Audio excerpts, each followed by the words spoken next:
Hey, so we all opened our eyes today to some really sad news that Howard Finkel has passed away, and it's really unfortunate. And he's the voice of a generation, and really, what else could really be said? Um, when I think about Howard Finkel, I also not only do I think of the old school '80s and early '90s calls that he made, the entrances and things like that, but I also think of Survivor Series. I think it was 2011 when he was brought out to do CM Punk's entrance, and I thought that was I think might have been one of the last times I actually saw him.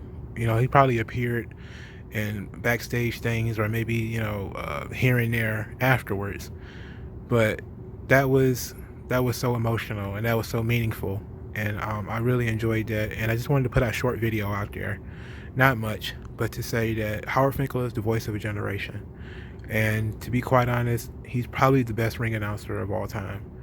And I know some people are probably going to disagree and have their favorite is some guy in some smoky building in the middle of Oregon somewhere.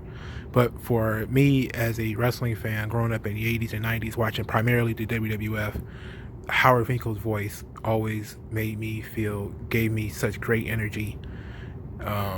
Especially when he would call, the Ultimate Warrior or Macho Man Randy Savage or the Legion of Doom.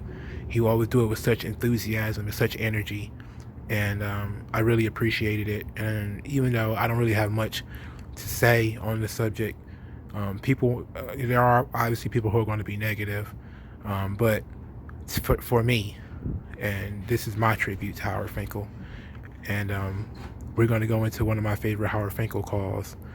And thank you guys for listening, and I'll talk to you guys later.